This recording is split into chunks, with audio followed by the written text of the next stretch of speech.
Welcome to the Doubles Only Tennis Podcast, where you learn the best doubles strategies to improve your game and win more matches.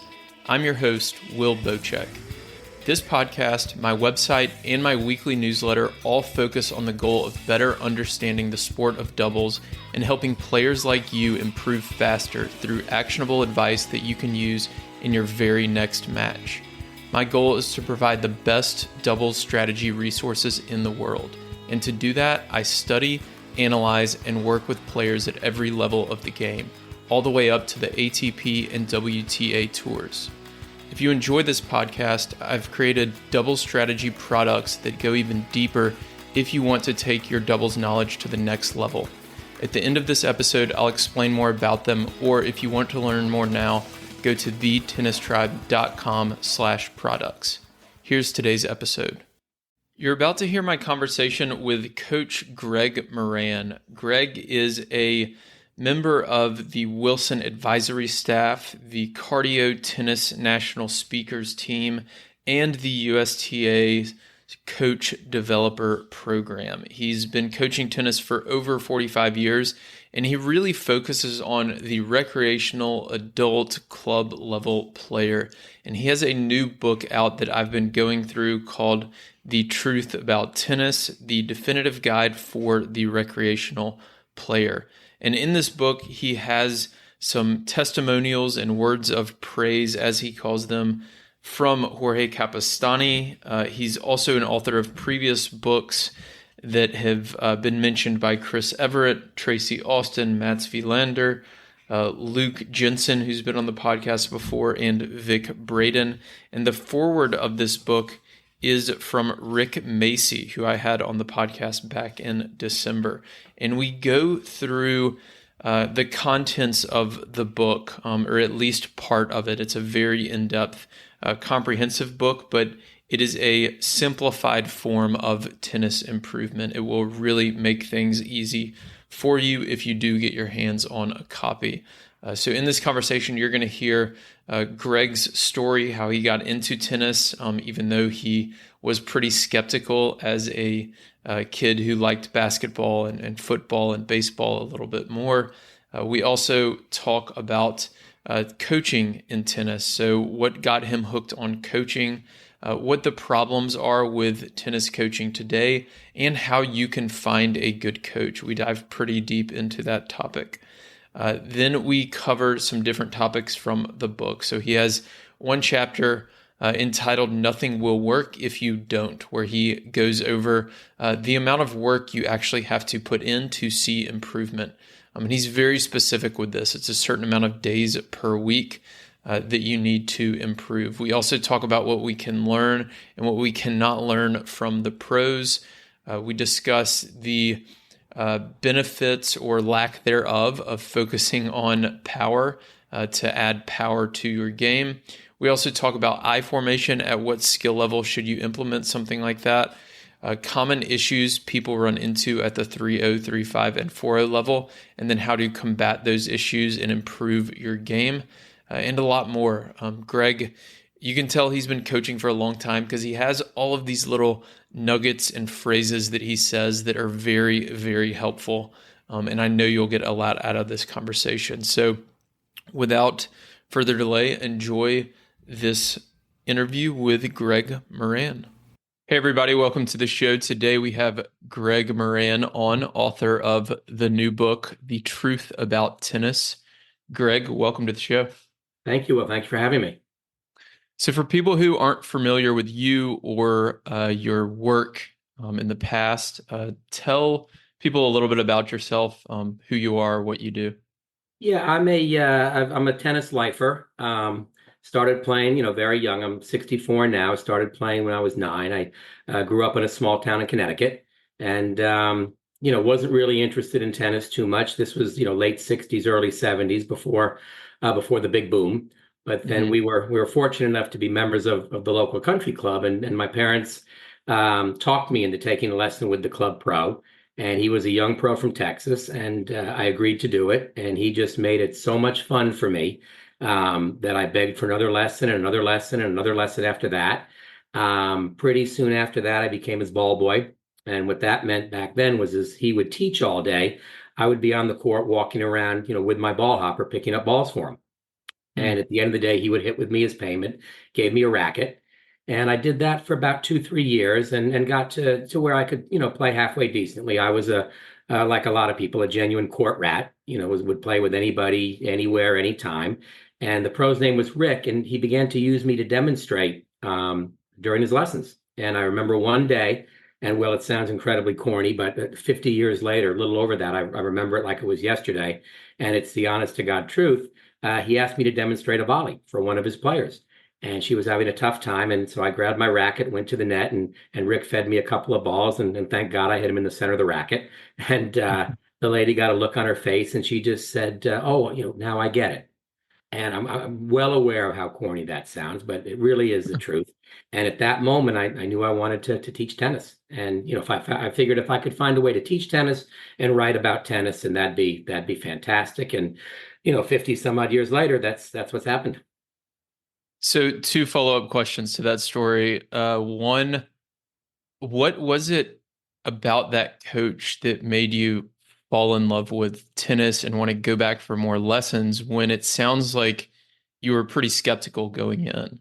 Yeah, I mean, the late 60s, tennis was not cool, right? I was more of a Hmm. baseball, basketball, a little bit of a football kid, and running around in short white shorts chasing a tennis ball was not really, considered cool. And that's of course what every kid wants to be. But Rick just, he just made it so much fun. That's Huh. really the bottom line. I mean, it didn't matter if I swung and missed, it didn't matter if I hit the ball, off the side of the racket. It was just fun. And that's really, kind of really resonated throughout my career, with our pros that we have at our club. I tell them when the kids come off the court and the adults as well, and they get in the car with mom or dad or whoever, they're not going to say, "Boy, Greg taught me a continental grip today." They're going to say, "That was really a lot of fun," or "It wasn't." So that Hmm. initial experience where it was just so much fun, A, got me hooked on tennis, but B, really impacted the way I feel the game should be presented to people. Hmm. And then the lady who where the volley clicked for her. So you go out there, you uh like show how to hit the volley. Is there anything you said that helped it click for her, or was it something your coach said or something you demonstrated? No, I just think, whatever he was saying. I mean, it was all kind of basic tips. Turn Okay. your shoulders, move forward, short motion, keep your eye on the point of Okay. contact. It just, for whatever reason, I did it. She saw it, she liked it, and it worked. Okay. And when you saw that work for her, you were like, "Oh, this coaching thing is really cool." My Is life that changed. Yeah, okay? no, it is. Again, I know I've told this story a lot, and I know how incredibly crazy it sounds, but it is true, and it's interesting because, this teaching pro had such an impact on me. I tracked him down about 3, 4 years ago, and he's in Hmm. Florida, and I called him up. His name was Rick Murray, and I said, "Is this the same Rick Murray that was at such and such club back in 1970?" And he said, Hmm. "Yeah." And I said, "Well, you probably won't remember. My name's Greg Moran, and I just wanted to call you to tell you what an impact you had on my life." Hmm. And it's funny because it turns out he had seen, my name in some industry stuff or some things I've done in tennis. And he said, "I always wondered if it was that same little blonde-haired kid that, and sure enough, it was." So it's a great, That's it's a great story. yeah, that is. No, it makes sense. I think as I coach a little bit on the court myself. Most of what I do is behind the computer, but a little bit on the court. And it is such a good feeling when you're working with a student and something just clicks for them.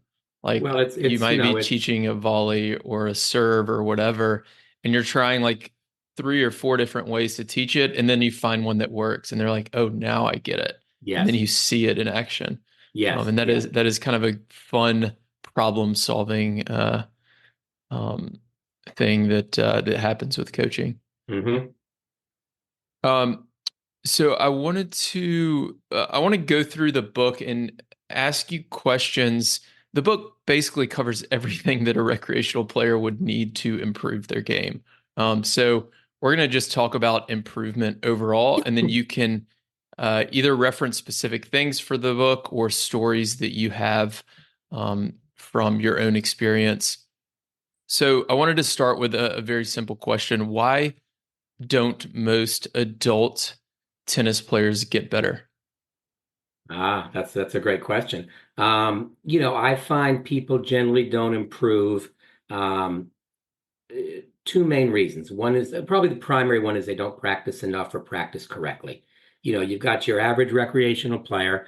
They'll come to the club. They'll play 3 or 4 minutes of uninspired mini tennis, right? Pretending to warm up. I mean, you may be, a little young to remember this, Will, but back in my day, mini tennis was a drill. I mean, when I was Mhm. in college, we played mini tennis tournaments, matches, and it was a training exercise. Many years ago, I did something in Africa, and I watched the lady. I was a guest pro at her tennis academy, and the lady that ran the academy, she had her kids. I watched her do a 45-minute clinic just of mini tennis, and the feel and the touch and the vision of the court that her kids had, was amazing. But as time has gone on, it's kind of degenerated into this, ridiculous warm up where you stand still, you talk to your friends, you catch up, how's your wife, how are the kids, what's happening this Yeah. week. So you do that for 2 or 3 minutes, you go back to the baseline. Occasionally, some of the guys will go up there and hoist their leg on the net and kind of, do some pulsating thing where they pretend to be stretching, right? And then it's first one in and let's go. Nobody's warmed up, nobody's prepared to play. So, that's part of it is they're playing at tennis as opposed to, really trying to get better. And the second thing is I think people generally don't have patience. They don't Mhm. have the patience. You'll work with somebody and you have to try to explain to them, listen, it's going to take whatever, 1,000, 2,000, 3,000 balls to get the feel of this. I was working with a guy a couple weeks ago and he wanted to work on a topspin serve. So I'm showing him, where the toss should be and motion. And he's going through the toss, and everyone's, 8 feet to the left, 8 feet to the right. Nothing's, in the vicinity. And he said, okay, I got it. What's next? And I said, no, there's no next. There's this, right? And then Mhm. there's next. And people generally, like I said, they don't practice with intent and they're really not patient, which kind of plays into in the introduction of the book. I talk about people's attention span, which Mhm. has declined, dramatically over the past few years. But I would say those are really the biggest two reasons. And there's nothing wrong. There's nothing says a recreational player has to improve. I have Mhm. a lady that I was working with for years, and she would be doing, whatever she's doing on the court, hitting some funky shots here, there, whatever. And she'd win some points, and her name was Megan. And I would say, Megan, that's a nice shot, but at the next level, you might want to, because I always tell the people that I work with that, I'm going to coach you to play the game the way it's played at the next level. Right, which Mhm. means if I've got a group of 3-0 level players, I'm trying to get them to come to the net, get comfortable volleying, anticipating lobs, all that kind of stuff. But I said to this lady, Megan, 3 or 4 times, that's a great shot, but at the next level, you might want to. And then at one point, she looked at me and she said, well, Greg, what's wrong with this level? Joking. And I said, you know what? Not a thing. Because well, Yeah. people play tennis for different reasons. So Mhm. not everybody's out there. I mean, they're going to say they want to improve, but for a lot of players, if they're playing once a week, and that's the first little section of my book, it's called Nothing Will Work If You Don't. And if you're Mhm. playing once a week, you're not going to make dramatic improvements most likely. And Mhm. that's fine. If that's all you can manage, then just you need to, adjust your expectations. Mhm. Okay. So, let's say somebody comes to you who's a 3-5 player and they want to get to a 4-0 and they say, I've got 4 hours a week to dedicate. Can I get to 4-0? And if so, how should I allocate those 4 hours? I would say, again, there's a section of the book where I talk specifically about, moving up from the levels. And I go kind of from 3-0 to 4-5 because I think that's where a large portion of recreational players kind of roam between those levels. And I Hmm. said from a 3-0 level to get to a 3-5, you're always working on everything. But I think the main emphasis at the 3-0 level to get to 3-5 is still more technical, still Hmm. refining your stroke, still, believe it or not, still ingraining the split step, Hmm. proper ready position, because those are things that, people kind of roll their eyes at when you talk about them. But as you get better, they're hugely important, because I always tell people there's really, there's no right or wrong way to hold or swing a racket, but there's efficient and there's less efficient, and you want to be as efficient as you can because, well, what happens as you get better, the game gets faster. So if you've got a Hmm. lot of stuff going on with your strokes or you're late preparing, you're going to break down. So from 3.0 to 3.5, I say the major emphasis is still, technical. 3.5 to 4.0, I think it's tactical. It becomes Mm, tactical, right? And I think the game, uh, the way you're able to win points at the 3.0 to 3.5 level will get you killed at the 4.0 level. If yeah. I've got a 3.5 level player at the net, I can hit a big hard forehand, shoulder height, whatever, 80 mile, whatever, it's going to be a hard shot. And a 3.5 level player probably doesn't have the skills to handle that. So they'll dump that volley in the net. And then the 3.5, well, this works. This is great. If I just blast away, it doesn't matter if it's 4 feet above the net, shoulder height. The Mm, 4.0 level player is smiling as that ball's coming at them.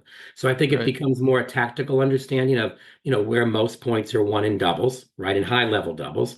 And we know that that's, controlling the net is key and hitting down the middle at the feet over the head. That's where the majority of points are won at the higher level. And one of the things I really try to stress to people is the difference between, singles and doubles. If you and I are playing singles, you're going to break me down by moving me side to side, right? Hmm. That doesn't work in good doubles. So it really becomes more of a low and high kind of thing. So I always say, the quality of your shot in singles is determined by the depth of the ball, but the quality of your shot in doubles is more determined by the height. So, like I Mm, said, 100 miles an hour shoulder height is not a good shot in a strong game. 5 miles an hour, 6 inches over the net, that's a difficult shot. So I try to right. get my players to focus on that, hitting very, very low or very, very high. So I think it's Mm. really to get to that next level, it really just becomes better decision making. Yeah, how do we practice the tactical side of the game? Is it, I want to add the lob return to my game, or I want to Mhm. add a top spin dipper through the middle. So I just need to go out and hit 500 of those throughout the course of this next month, or how do we go about that? Well, like anything else, reps. I think it depends on your situation. So Hmm. I have a lot of group lessons with 4 players. So we do Hmm. an awful lot of, double situation drills where I'll have one of the drills I like to do the most is I'll have, 2 players at the net, if you can visualize this, 2 at the net, one at the service line on the other side, and one at the baseline on the other side. Hmm. And we do that pretty much, I don't want to say every class, but some variation of that, because that's really the situation that comes up the most in high level doubles, where one Hmm. team is takes control of the net. And then from there, I can kind of work on whatever I want to work on. If I want to have the player at the baseline, work on lobbing, right? I Hmm. can, feed them a deep shot, have them lob, play the point from there. And then the players at the net are working on, their anticipation skills, anticipating the lob, anticipating the drive. And that I think that's a great, if you have a lot of coaches that listen to your podcasts, I'm sure you do. I think that's a great drill because you can kind of create any situation that you want to work on for your players. Hmm. And it's like anything else, reps. So when you're doing this drill, are you on the side of the two net players and you're feeding to the baseline player, or are there a bunch of different variations that you're There are, talking about? yeah, there are a lot of variations. Most of the time, I'm on the side of the 2 players at the net because I want to Okay. be out of the way. And I'm Hmm. feeding to the team, the player, or the side that has one up and one back. And as I Hmm. said, from there, I can feed the baseline player a variety of things. The player at the service, and I can feed them all different kinds of volleys, half volleys. I can feed them an overhead and have the players at the net have to transition back to defense. It depends on the level of play. Will, quite honestly, if I've got a group of lower level players, then I'll often stand way behind the two, well, not way behind, but yeah, behind the 2 players at the net, pretty far behind, because that way when the ball gets past them and get through them, I can keep it going, Mm, right? I I can hit see. it back. Yeah. And that's a great drill. And I've done that drill, with like advanced beginners. And it's just a fun way to get action going. Hmm. Because you can get a rally going, you can start to give them, some strategy, and all that gets back to what I said initially. It makes it fun. Hmm. Absolutely. So what do you see a problem, I guess, with you talked about mini tennis earlier and how it's kind of digressed from what it used to be. Do you see a problem with tennis coaching today as a whole? I mean, I've talked to people, other coaches and players about this in the past, and I think one of the problems that tennis has as far as like the sport growing and things like that is a lot of people will, sign up for a lesson with their local coach, and that coach may not be um, super technically savvy. They may not be great at coaching beginners. And the person just thinks, oh, I just stink at tennis. It's not for me. And they quit the sport. When in reality, maybe the coach wasn't doing the best job. So is there anything you feel like wrong with tennis coaching today? If so, what is that? And then how can someone find a good coach? Wow, I mean, you're really teeing this one up for me. You cut me off when you want me to stop, okay? Because I could go for an hour on this one. Let's do Yeah, it. yes, and that's in all honesty, that's the reason I wrote the book because I wrote a couple of books before and figured, I was done. And then over the years, there's just so much tennis instruction, Hmm. available to people. I think I said in the introduction, if you Google tennis instruction, you get something like 54 million hits. Right. Right. And everybody out there, not everybody out there, but you have all the internet guys. They have their method, they have their secret. I've got the 5 secrets to the new serve. Here are the first 3. Send me your credit card. I'll give you the final 2. Yeah. Stuff like that. And then you've got the play like the pros guys, which is another section of my book where I say I think that's the most ridiculous thing a recreational player can be told. Yes, I think there are a lot of people out there teaching tennis that aren't qualified to do so and not only with technical knowledge, but also their approach to teaching strokes, but teaching strategy. If I hear one more time, this is how Djokovic did it, this is how Serena does it. And what Yeah. happens is the players, and I see the result of that, right? They come to my court, and I think they're just going down a bad path, both in terms of their approach to strokes and their approach to strategy. Mm. And I think yeah, I think that's a major issue in tennis because what happens, we have an intro to tennis class that we do. We do that frequently. And it was the statistic I came across was something like 85% of the people that pick up tennis, quit for one reason or another within whatever it was a year. And the reason is they're not being started off correctly. I mean, your average Mm. person, and it's coming up now because people are going to be watching the Grand Slams, Wimbledon, the U.S. Open, and they're going to watch the players and they're going to say, "Oh boy, that looks like fun." So they're going to look around their house. Everybody has old rackets in their house. They're going to grab 2 rackets.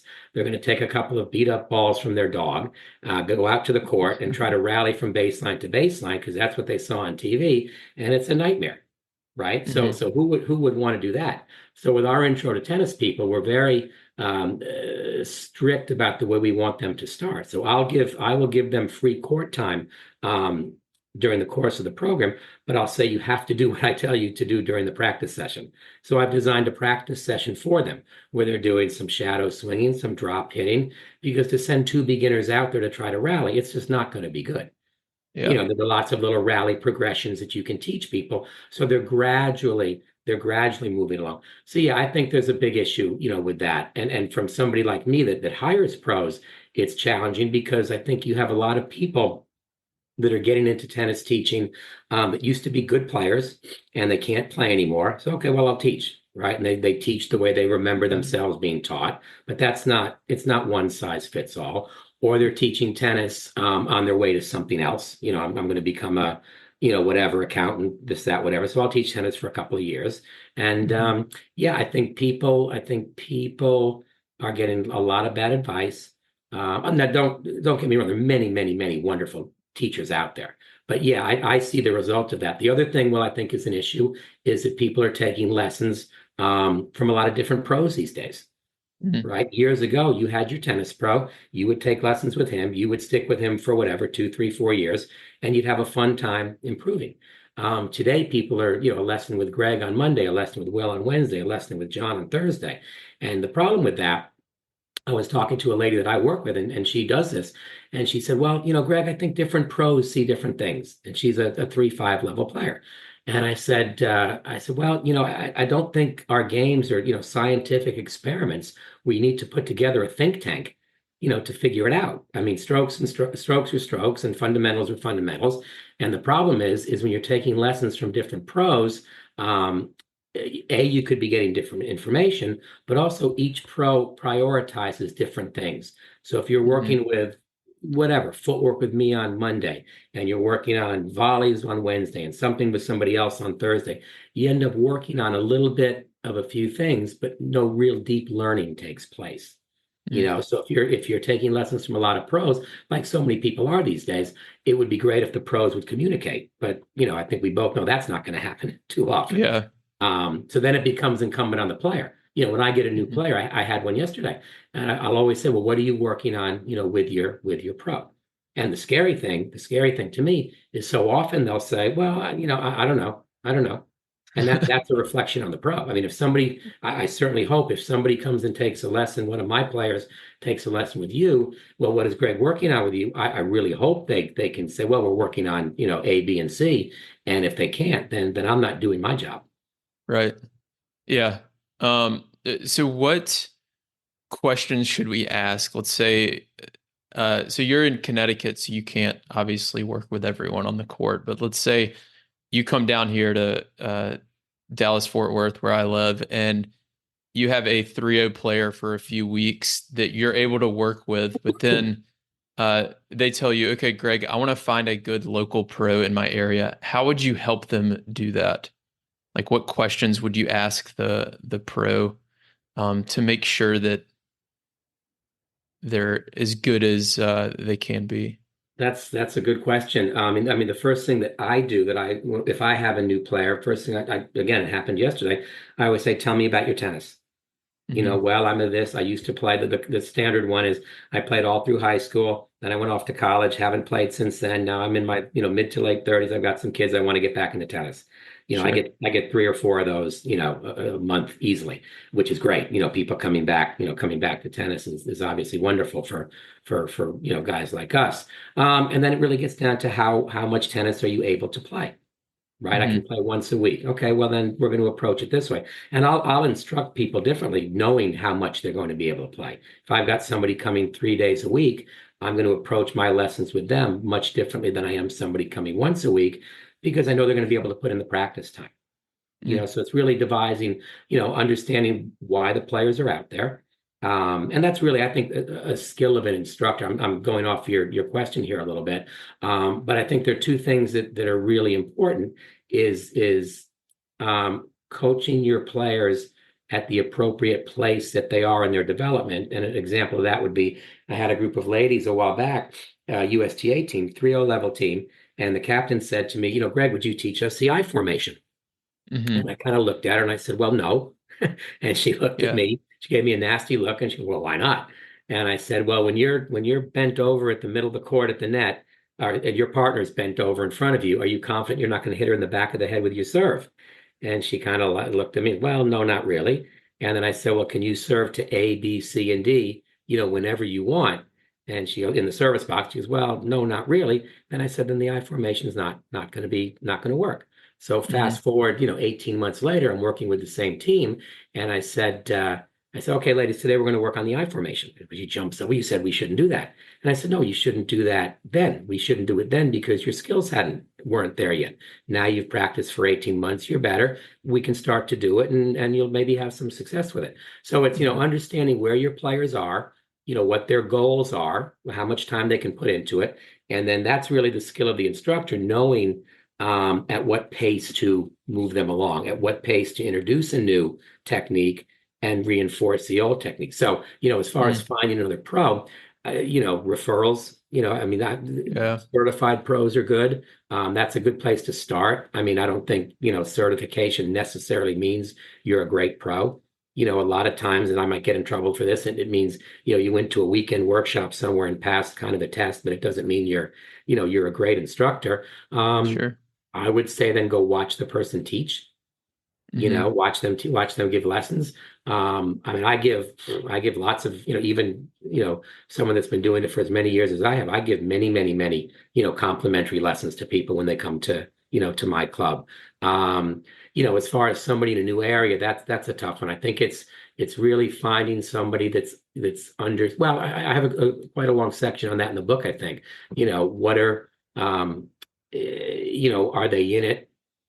Are they in it to be in it? Or are they in it on their way? You know what I mean? Are they true Mm. professionals that are Yeah. caring about learning, trying to get themselves better? Do they have an interest in you beyond the hour that they're getting paid, to be on the Hmm. court with you? So Hmm. for me to come to a new town and suggest somebody, that would be, I could, like this, suggest some things to look for. Yeah, And really it gets down to one thing, the first experience on the court, right, sure. with a new pro, because as I said, that's what lit the fire for me. And you'll know. I mean, look, at the end of the day, if I take a lesson from such and such, if I go on the court with whoever the best tennis coach in the world is, if it's not fun, what am I doing? Right. Right? Yeah, especially as an adult rec player, we're not getting paid for this, so we might as well have fun. Yeah, I feel like one of the things you said is if somebody asked one of your students what they're working on with you, you would hope that they would know like A, B, and C. And I think somebody can take away from that, if you are looking for a new coach, maybe you go to that coach and say, like, what specific things would you work on if my goal is to get to from 3.5 to 4.0 in the next year? And see Absolutely. what their answer is, maybe. And if it's an answer that Absolutely. you like, ask a few different coaches and go with the one who has kind of the best plan that makes the most sense to you. Yeah, Um, and I'm not sure, I don't know if it's all that complicated, quite honest. That's really mhm. one of my big things, Will, is I think tennis, again, this goes back to what you said a little while ago. I think it's just made way too complicated. Yeah. I think the approach to hitting the ball is way too complicated. The approach to strategy is way too complicated. I mean, I find, again, I don't know if you would, in my opinion, you may or may not have heard of this guy. The best tennis teacher in history was a guy named Vic Braden, Hmm. right? I love Vic Braden, and I was fortunate enough to be able to do a couple things on the court with him. And he said to me at one point, he said, the better a tennis player gets, the simpler their approach to the game has to become. And that has just, really changed the way that I teach tennis. And those are that's the, what's the word I'm looking for? That's the umbrella under which I operate, which I have seen my players just improvement explode because people have the disease of, too much topspin, too much power, too much angle. And there's a very Yeah. famous story. UCLA basketball coach John Wooden is a legendary basketball coach. They won, however many national titles years ago. They were Yeah. known for just running three plays. So if I'm playing defense against UCLA, they come down the floor, they set up. I know exactly what's coming, exactly Yeah. what they're going to do, but I can't stop it because they execute it so well. And that's a Hmm. good thing. I think that's, for coaches out there, I think that's kind of a good way to get to help your players improve, to have them focus on, executing their shots. There's a very famous story. Somebody said to Jimmy Connors before a big match, what's your strategy against, Will? Well, I don't know. I'm going to go out there and play my game. If I execute my game and play, hit my shots well, I'll do pretty well. And I think that's really a good way to look at it. That's something I really go over with my USTA players. I tell them it drives me nuts because they'll come to the court and they'll say, well, I played a match and Will did this and he hit these angles and he hit these alley shots and he did this and, et cetera, et cetera. And I said, well, that's great, but what are you doing that's allowing Will to do that? Right. Will's Hmm. not probably, ripping balls down your alley if you're shifting over to cover it like you should. He's most likely not hitting sharp angle winners unless you're hitting to the outsides of the court like you should. He's not, attacking the net unless you're, you know what I mean? Unless you're hitting Yeah. short. And I think that's a great way for players to look at it. If you can take the opponent out of it a little bit, that helps in many ways. I used to get very, very nervous, when I would play matches. And I had a coach at one point who really helped me a lot. For example, let's say we're playing and you're coming to the net, and I said, "Oh my God, here comes Will. I got to hit it past him." So you're like the forethought in my mind, and I would get Yeah. nervous and dump the shot. He taught me to become very target oriented. Okay, so you're coming to the net. I'm not even seeing you. I'm picking a spot on the court and hitting it. And that really helped me, lessen the nervousness that I felt. And I think if you can get players to focus on what they're doing on the court, even if you don't have the nervous issue that I had, your level of play is just going to improve dramatically. Hmm. Yeah, that makes a lot of sense. I think one of the questions that popped into my mind that I teach people is at the end of each point, whether you won it or lost it, if you can ask yourself, what could I have done earlier in the point better? Or what could I have done earlier in the point to win that point earlier? I think that kind of ties in with what are you doing to allow them to play so well, or what are you doing to allow them to hit those sharp angles, or to beat Mhm. you through the middle, or get to the net before you? Absolutely. And really focusing on the opponent helps with that a lot. Um, so let's see. So you talked about why we can't, or what we cannot learn from the pros, why we shouldn't be studying the pros. And this is something, we just finished a high school season here, and I was an assistant coach with the team here. And one of our students was trying to mimic Federer's serve, and they had their, right foot way behind their left and got this big shoulder turn. And I was like, dude, you don't have the mobility to be able to hit that serve, like, or the skill set. So we're not going to start there.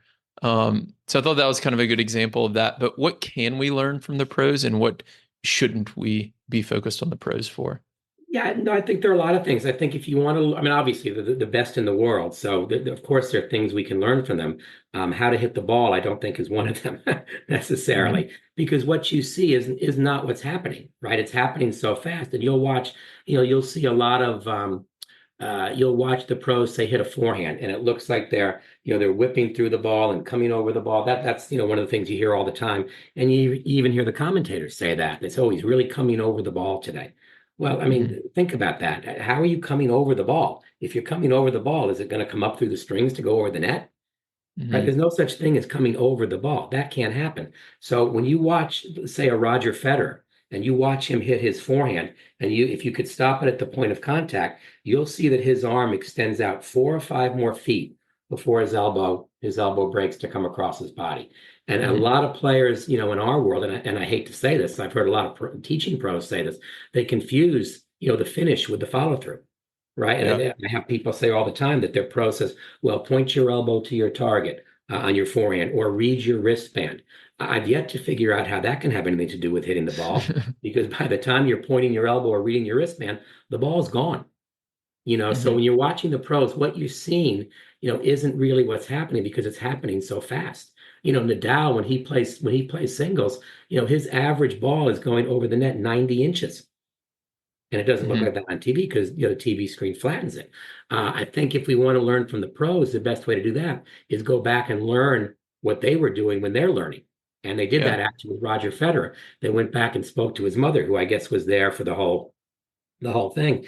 And she said what Roger used to do during his lessons, his pro would feed him a forehand. He would stand perfectly still, step into the ball, take a long swing, point to his target, and hold his balance.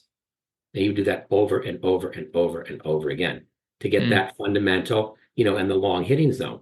And then, obviously other things, I think their preparation. You watch Novak Djokovic's ready position. That's something that, again, like I said earlier, people don't really appreciate that. You see people, the recreational players in the ready position, they've got the hands below their waist. They're certainly not going to take a split step, right? So Hmm. they're late getting started. Their racket's not in position, and that's fine up to a point. If you're playing a lower level game, the ball's not moving very fast. It's not coming back very often, so you don't need that the efficiency or the quick start that the split step gives you, and to have your racket prepared initially. But as when you get better, you get to a 3-5-4 level where that ball's coming back quickly and more frequently. There's a good phrase that the light at the end of the tunnel is the train coming right at you. And that's Hmm. why a lot of players don't advance beyond a certain level. I've got a group of, I think I mentioned, a group of 4 or 5 level guys that I work with on Saturday. And I pulled them up to the net, and a couple of pros were working at me. And I whispered to one of them, and I said, tell me, when I start talking, tell me how long it takes before the guys start rolling their eyes. And I started talking about the split step and the ready position. And it took about 15 seconds before they started rolling their eyes, because they don't think they need to focus on those fundamentals. But those things become even more important as you get better and the game is speeding up. Fundamentals don't, the game doesn't change, I don't believe, as you get better. Fundamentals are fundamentals. What changes is the speed and frequency that you have to execute those fundamentals. Hmm. Yeah, There's that a makes great, I tons of read, sense. oh, I'm sorry, go ahead. No, I said that makes a ton of sense. Yeah, no, I read a great thing a while back. It said Tom Brady was doing the same fundamental footwork drills at age 43 that he was doing at age 12. Yeah. Yeah, that's wild. Yeah. So certainly other things you can learn from the pros. I mean, what they do in between points, I think they're rituals, and I do Mhm. think I will say I think the athlete has caught up to the technology. When people I live in Connecticut, so the US Open is very close. So a lot of my players will go to the Open. I'll say, "Oh, what did you notice from the pros?" And it's always the same thing. "Oh my God, they hit the ball so hard." Right? Well, Yeah. sure they do, but they can do that consistently, and that's not why they're great. But I do think, as I said, the athletes caught up to the technology, and you're starting to see, more slicing, more drop shots, because everybody can hit the ball hard all day long. That's not what's going Mhm. to win points. So the way that the Right. pros are developing points now, I think that's good. Like I said, they're rituals. What they're doing in between points, things like that are good. But I think Nick Bollettieri, who just passed away a little while ago, he said, you can learn a lot of things from the pros. How to hit the ball is not one of them. Yeah. Yeah, that makes sense. I think I like the ready position tip there on like Djokovic or really any of the pros. I watch a lot of the doubles, obviously, and I was just in Miami a few months ago watching a lot of the doubles matches in Indian Wells before that. And then I came back and I hadn't picked up a racket in like 2 or 3 weeks, and I played a doubles match. And I was volleying so cleanly from just watching. I assume it was this, I don't know, but I had watched so many pro doubles matches, and I watched how out in front and ready their hands are all the Yeah. time when they're at the net, and how Yeah. simple their volley technique was. And I just tried to do that and keep it so simple. And I volleyed really well. Yeah. And then I played earlier this week, which is like, 6 weeks later, and I've been playing off and on. And I've slowly started to lose that because I haven't been watching any pro matches. Well, I think you said Um, no. I think you said the magic word, and you said it a couple of times. They're simple. yeah, it really Simple. is. It really is. Um, So I wanted to ask about power. I listened to your episode with Maribon on Tennis Files a little bit earlier, which I'll link to in the show notes. It was a great interview. Thanks. He asked you about power, and one thing you said that stuck out to me is I've never worked with one of my students on power. So explain why that is and what that means. I think in our world, the world of recreational tennis. I don't think I said this with Maribon. I wish I had because I like it. I think power is the last resort of the unskilled player. Mm, Right? They can't do anything else. So they're going to come out, they're going to tee it up, they're going to look great missing. They hit the occasional world-class shot. I think power is, misunderstood. I mean, yes, what I mhm, said to Maribon is in, 40, more than that, years of teaching tennis. I've never said to a player, today we're going to work on power, because I don't really believe you do work on power. I think power evolves as technique improves. Right. It's like mhm, when people are, you have your club players or your high school players, they're hitting, and every now and then they all of a sudden just the ball just explodes off their racket. It's like, oh my God, where'd that come from? Right. yeah. Well, everything kind of worked out. The timing was good, the contact was good, all the technique was good. Mhm, And I always use, my wife as an example of that. My wife, when we were in college, where we went to Rollins College, and she was a big star on the women's team. She was number 3 in the country when she was 21, and she's small, 5'2". And if you think of Chris Evert like strokes, I mean the epitome of efficient simplicity. And her name is Kelly, and Kelly was hitting the ball harder than most men with very mhm, efficient mechanics. So yeah, I think to me, one of the worst phrases in tennis is racket head speed, right? yeah, I hate that phrase, because the minute you say to a club player, and I'm sure your high school kids, eat that up, right? Racket head yeah, speed. Well, that's great. Now I can really take a big swing at the ball. And when you yeah, take a big swing at the ball, what happens? Your muscles tense up, your stroke shortens, you lose control. Yeah, you hit it hard, but there's no control. So I really de-emphasize it. And the reality of it is, and I will say this even to my 4 or 5 level guys, even when you hit it hard, you're really not hitting it that hard. yeah, The average 4 level man serve, I believe, is something like 75 miles an hour. yeah. And those are the serves that go in, not the ones that hit the back fence. So, Right. power in the world of recreational tennis, I think is brings more pain than pleasure. Yeah. It's highly overrated, I think. Yeah, I actually had to do a few lessons during this past season with our high school kids on, especially the guys team, on not hitting with power because they were just too ingrained and kind of addicted to the feeling of swinging hard and making clean contact, which happens one every 20 swings or whatever it is. Exactly. Um, so we had to really work on like consistency and that height over the net and Hmm. different things like that. And it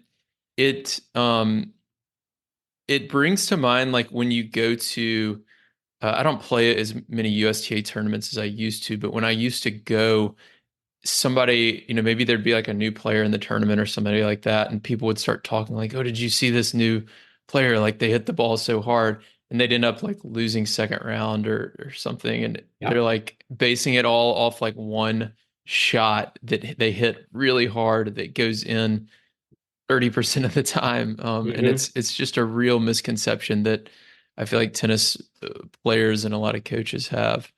Well, Um, particularly in the recreational world, like one of the things I'll say, frequently to players when we're doing our drills, somebody will hit a screaming line drive, that just barely hits the line, and everybody gets all excited. Oh my God, great shot, And I say, yeah, first of all, if the ball hits the line, it's not a great shot, it's a lucky shot, right? yeah, And if you don't believe that, take the ball, drop it out of your hand, and aim for a line.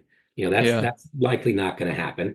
And then so they get all wrapped up about that one occasional great shot, and then the players are telling them how wonderful they are, and then if they're on the court with a pro, and the pro is telling them how wonderful they are, and then what happens? They continue to try to hit that quote unquote great slash lucky shot, and by the end of a session, as you say, they've made if they're making 30%, that's pretty good. But right. let's say they've made 20%, and you win a couple of great points, and you make a lot of ridiculous errors.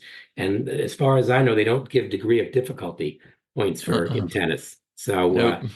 yeah, no, it's one of the things I like to say, frequently to players is, great shot, don't do it again Yeah, because it's not that's going a to good work again. phrase. Yeah. Right, right. So I want to transition to doubles here for a few minutes. The story you mentioned earlier about I formation with that lady, and then 18 months later, you tell her we are going to work on I formation now. Um, I saw that in the book in the doubles section, and it struck me a little bit because I formation is something that I teach a lot in my lessons, but I've never placed a skill level on it, which I think is a great idea.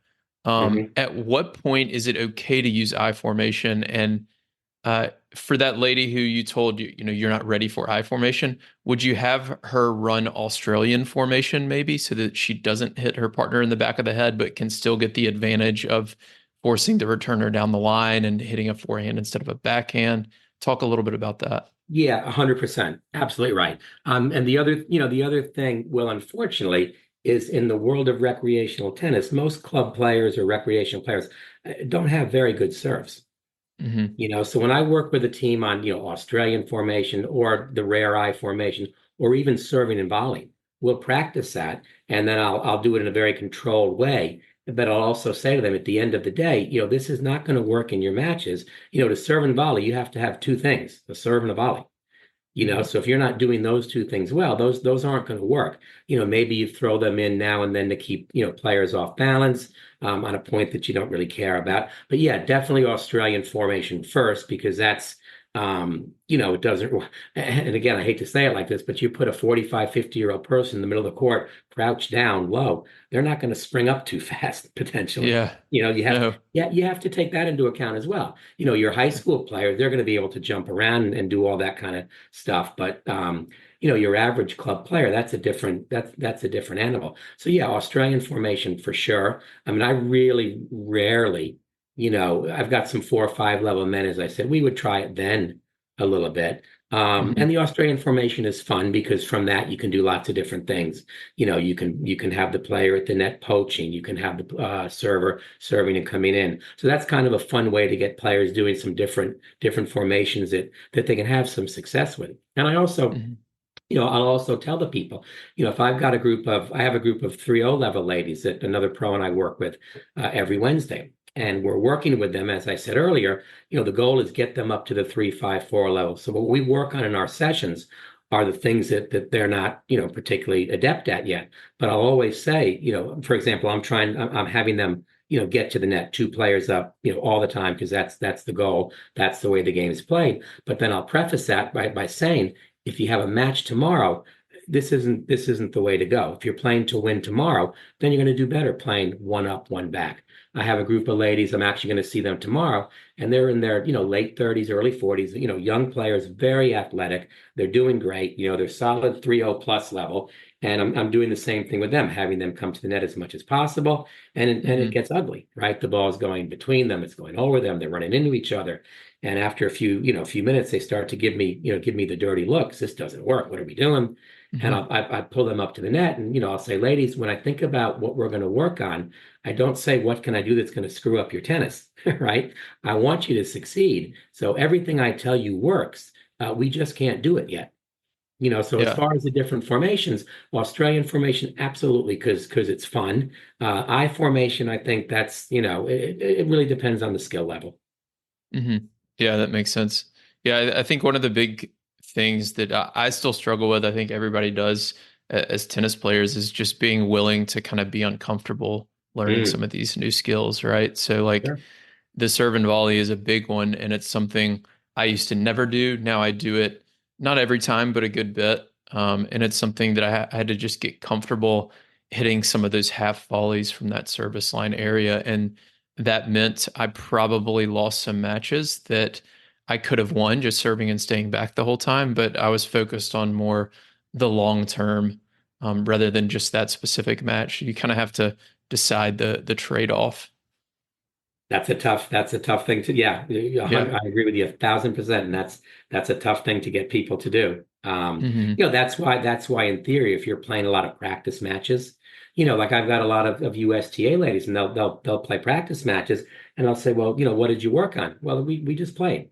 And I said, well, instead of just going out and playing, why don't you play and say, okay, we're going to play a set where everybody has to serve and volley, and the return of serve has to go back to the server.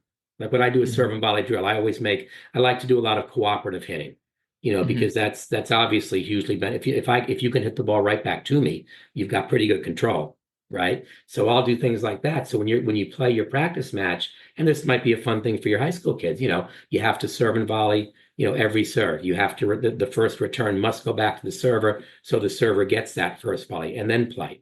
Or you Hmm. have to lob the return. You know what I mean? So you're practicing, with a purpose as opposed to just going out and playing another game of doubles. Mm. Yeah, that makes a lot of sense. Um, so what are some of the common issues? Let's focus on doubles specifically.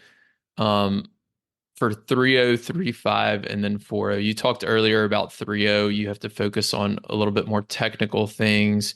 And then 3-5, it starts to get more tactical. And then 4-0, I imagine, is even more so. What are some of the common issues you see on the doubles court at each of those levels? Yeah, as I said, at the 3-0 level, it's technical, right? The casual ready position, if I want to be kind, the lack of a split step. It's really just it's very starting very late and then having to speed up at the last second to try to catch up. They're late moving to the ball, so they end up running right into it. They have to speed up their stroke, and then you're losing control. That's a big one. Um, Also at that level, the perception of how to win points. You're able to Mhm. win points a lot of ways that are not going to be able to be successful at the higher levels, and that's a tough thing, which goes back to what you were saying. Everybody out there wants to win, and there are openings on the court at the 3-0 level that aren't going to be there at the higher levels. So Mhm. yeah, as I said, technical primarily at that level. 3-5 level, I think you need to become a little bit more disciplined. I mean, I often say, well, I think the best tennis in the world in our world is 4-0 level ladies doubles. And I really mean that. If you watch them Mhm. play, you'll see that the points are very long, they're very strategic. The advantage will shift 2 or 3 times, and then somebody usually, hits a nice shot to win the point. To Mhm. me, 3 hard shots and a stupid error is not good tennis. And the reason the 4-0 level and above ladies are playing like that is because they understand movement, they understand shot selection, so they're in the right position to respond to what's likely to come next. They're choosing their shots that are the least likely that they're going to miss. And Mhm. that's all under the umbrella of playing high percentage tennis. And then when you have that kind of tennis, not only is it more fun, it's a better workout. And if you're playing to win, you will win more matches playing that way. Mhm. And then really, hone in more on that, even on the 4-0 level. And then I really try to stress execution, with the players. And I'll after a point, you said you would have the players or ask the players to think about what had happened during the previous point.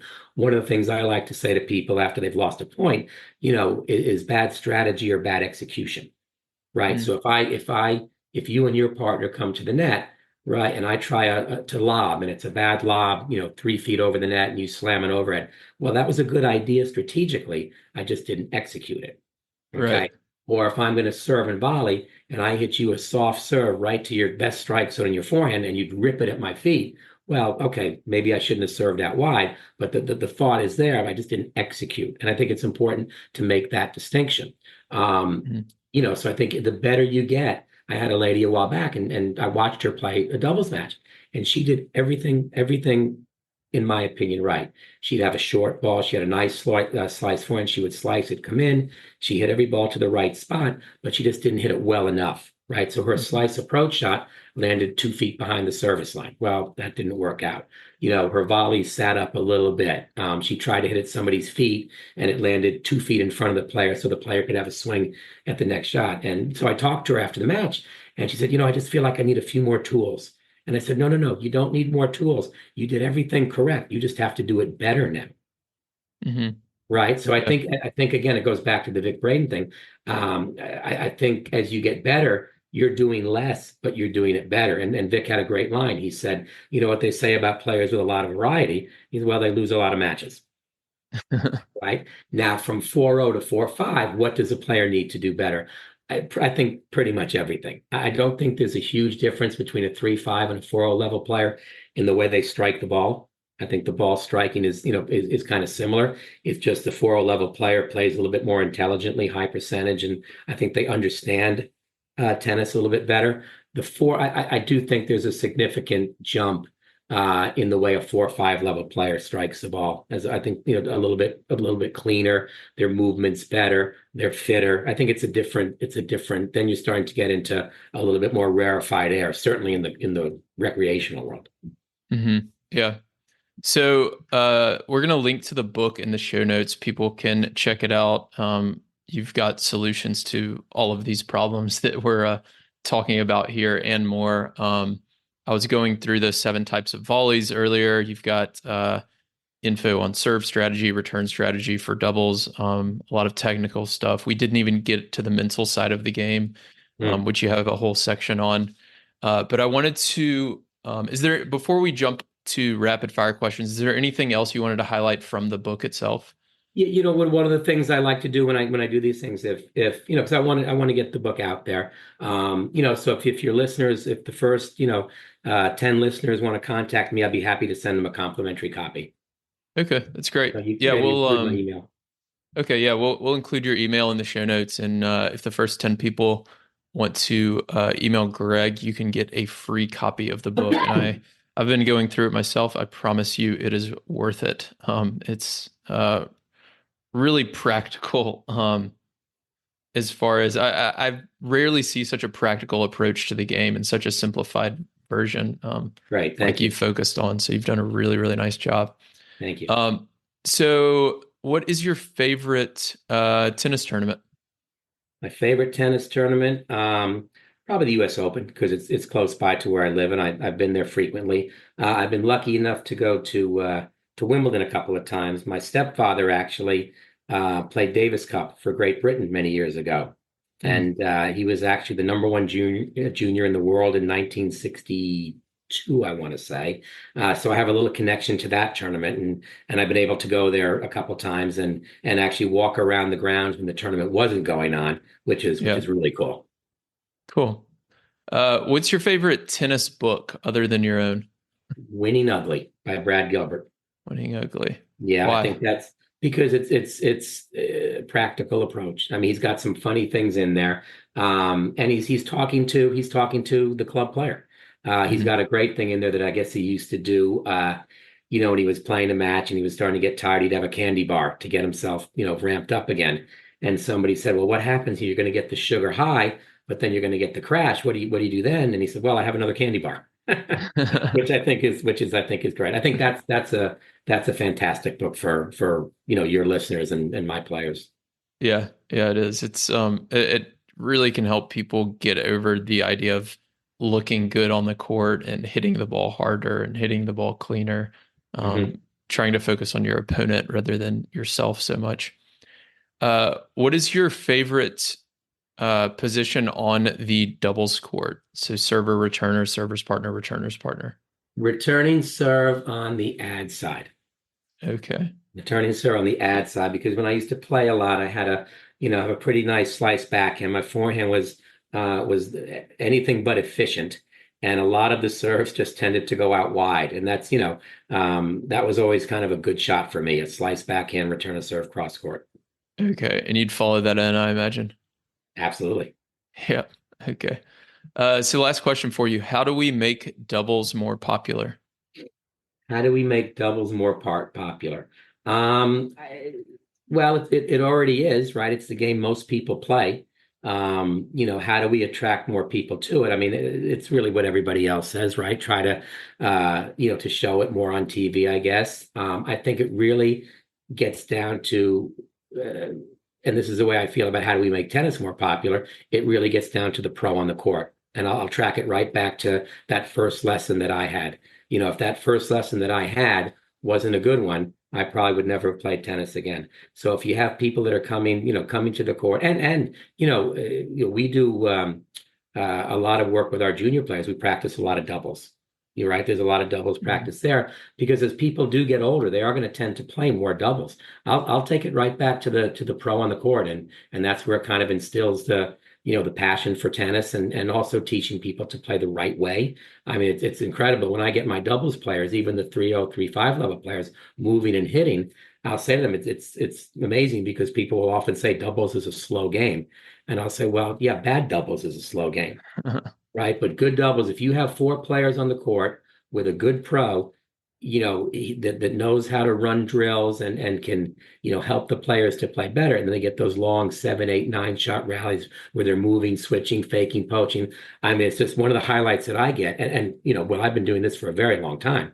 And I still get a huge kick at the end of a long rally when all four players on the court are just smiling, laughing, and they're having a great time. So yeah, Yeah. doubles is really what most players play, but I'll take it right back down to the coaches. It's up to us to make it more popular. hmm Totally agree. Awesome. Greg, any final requests of the audience No, before we just hop off here?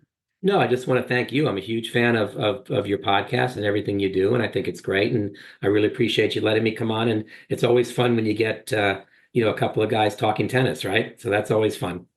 Yeah, it's a never-ending conversation. It's so much fun to learn more and more about the sport and all the different aspects. Hmm. So thank you a ton for coming on. Thanks everybody for listening. We'll include a link or links to everything we mentioned in the show notes, as well as Greg's email, and you can email him and try to be one of those first 10 people to get a complimentary book. If not, you should buy it on Amazon or wherever you get your books. Thanks, Greg. Thank you, Will.